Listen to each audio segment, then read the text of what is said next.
お邪魔します。僕、あるもん。前に捕まってる300人の人たちどうなっちゃうのかな。僕頑張るよ。そんなの分かってる。だって大人になっていく太一たちを見てすっごく嬉しいんだ。Je peux savoir ce que tu fais, Agumon? D'où tu dis que moi je suis très occupé?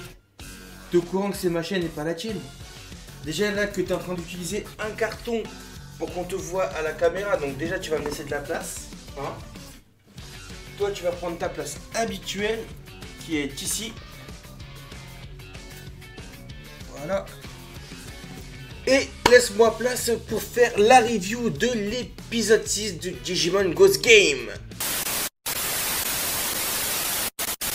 Salut à tous, c'est Thomas, j'espère que vous allez bien. On se retrouve aujourd'hui pour la review du 6ème épisode de Digimon Ghost Game, diffusé ce dimanche sur Crunchyroll et ADN. Et cette semaine, l'épisode porte bien son titre, nommé La chanson maudite. L'épisode nous met directement dans le bain. On retrouve des jeunes filles dans un karaoké en train de chanter cette fameuse chanson maudite qui fait apparaître le fantôme holographique. Pour ma part, j'ai mis un petit temps avant de me rendre compte d'où provenait cette OST, car oui, la Toei a osé, ils ont utilisé pour la chanson maudite le premier ending de Digimon Adventure 2020. À croire que c'est un signe, ils se sont sans doute rendus compte de leurs erreurs quand ils nous ont sorti ce reboot de Digimon Adventure. Par la suite, on retrouve Ruli et Hiro dans l'enceinte d'un temple à la recherche de fantômes par rapport aux rumeurs qu'ils ont eues. C'est là qu'ils tombent non pas sur un fantôme, mais sur un Digimon renard à l'apparence de Cubimon. Mais à la différence de Cubimon, celui-ci est bleu car il s'agit de Yukomon. Ça fait vraiment plaisir de voir, outre les antagonistes des épisodes, d'autres Digimon qui ont pu s'acclimater à leur nouvelle vie in the real world. D'ailleurs, le pauvre Yukomon, lui qui veut être tranquille depuis qu'il a retrouvé le portefeuille d'une riveraine, plein de gens viennent au temple pour lui offrir des offrandes. Hiro lui va en profiter pour essayer de lui poser une question, mais Yukomon s'en va car ils ont perturbé sa sieste. Premier mystère résolu, nos deux héros partent donc vers leur prochaine destination qui n'est autre que le karaoké, endroit où certaines rumeurs disent que quand une certaine musique bien précise est jouée, un fantôme holographique se montre. Du coup, nos deux héros arrivés au karaoké, Ruli achète des places pour se rendre dans l'une des salles où s'est produit ces étranges phénomènes. Au même moment, alors que nos héros se dirigent vers l'une de ces salles, deux choses se produisent. La première, une fille au premier étage a commencé à chanter cette fameuse chanson maudite, ce qui va pas tarder à faire apparaître le fantôme holographique. La seconde chose, c'est qu'ils tombent nez à nez avec Kyoshiro et Jellymon qui étaient venus également enquêter sur ces rumeurs, même si en soi, Kyoshiro n'a pas très envie de tomber sur un fantôme holographique. J'ai vraiment apprécié ce passage, Jellymon est toujours aussi géniale, même si maintenant elle appelle Kyoshiro Darling, elle aime toujours autant lui faire des petites frayeurs. Du coup, nos trois héros n'ont même pas le temps de lancer la fameuse musique, que le fantôme holographique commence à s'en prendre à la jeune fille au premier étage, et grâce à Angoramon qui a senti sa présence, nos héros courent là où se trouve la jeune fille et parvient à la sauver in extremis en faisant fuir le fantôme holographique. Une fois la jeune fille sauvée, Ruli qui était parti la raccompagner auprès de ses amis prend l'ascenseur pour rejoindre Hiro et Kyoshiro.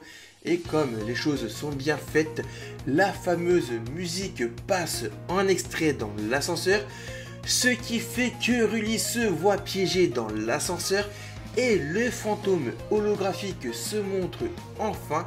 Il s'agit de Sirenmon. Mais encore une fois, grâce à son Digimon, Ruli va être sauvé et Sirenmon va prendre la fuite. Jellymon va bien essayer de le poursuivre mais sans y parvenir. Bon, après grâce à Jellymon, on va savoir que Sirenmon circule dans le réseau du karaoké. Ce qui va permettre à nos héros d'échafauder un plan qui consiste tout simplement de pirater le karaoké pour rediriger le flux du réseau que dans une seule pièce, ce qui forcera Sirenmon à sortir que par cet endroit, chose qu'ils vont réussir Mais ce que nos héros n'avaient pas prévu, c'est que Sirenmon est tellement déterminé à ce que les gens entendent sa musique que cette fois-ci, il va s'enfuir par l'extérieur du karaoké pour qu'il touche plus de monde. Nos héros l'ont donc poursuivi. Rully a même activé le champ digital pour aller dans le Digital World et ainsi ils ont pu combattre Sirenmon sans affecter le monde réel. On a eu le droit à un combat plus que appréciable. On a vu nos 3 Digimon combattre côte à côte. Ça nous a permis également de voir plusieurs attaques de Digimon. Et même si le combat était à sens unique, vu que les attaques de Sirenmon ricochaient dans l'environnement, on a aussi Gammamon qui s'est Shinka en Bethel Gammamon, mais son arrivée n'a pas servi à grand chose si ce n'est à le libérer d'une des attaques de Sirenmon. Il ne faut pas oublier que le réel vainqueur de ce combat n'est pas nos 3 Digimon, mais bel et bien Hiro qui s'est mis à chanter, certes faux, mais sa musique a vraiment plu à Sirenmon. Alors je ne sais pas pourquoi, mais quand Hiro s'est mis à chanter, je ne pouvais pas m'empêcher de voir Luffy en train de chanter, alors que pourtant Hiro et Luffy n'ont pas du tout la même seiyuu. Du coup, après une leçon de morale à Sirenmon, ce dernier décide de parcourir le monde pour apprendre à retranscrire les émotions de ses musiques. L'épisode lui se termine sur Angoramon qui se questionne sur Gammamon qui est capable de se Shinka et à rebasculer au stade enfant. Je pense que tant que Angoramon n'aura pas trouvé la réponse, on ne le verra pas se Shinka en Samba Angoramon. La semaine prochaine, l'antagoniste de l'épisode sera Chromon, un Digimon de niveau 4 Sentai est déjà bien connu du lore Digimon car il s'agit du Shoshinka de Falcomon. Pour conclure les amis, épisode toujours aussi incroyable, ça fait tellement plaisir de voir une série Digimon où les antagonistes sont doués de paroles, au moins ça nous permet de les comprendre. Ça change d'une certaine série Digimon que je ne citerai pas. L'animation était très propre. D'ailleurs, j'ai trouvé que les couleurs dans cet épisode étaient beaucoup plus vives que dans les épisodes précédents. Les musiques, quant à elles, sont toujours aussi géniales. Elles commencent vraiment à me rentrer dans la tête. Voilà, c'était la review du 6ème épisode de Digimon Ghost Game. Si vous avez aimé la vidéo, comme d'habitude, je compte sur vous pour liker, partager et commenter. N'oubliez pas de venir me follow sur Twitter.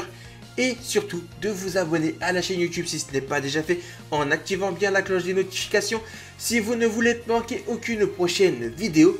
Sur ce, c'était Thomas, je vous dis à très vite pour une prochaine vidéo et d'ici là, matane!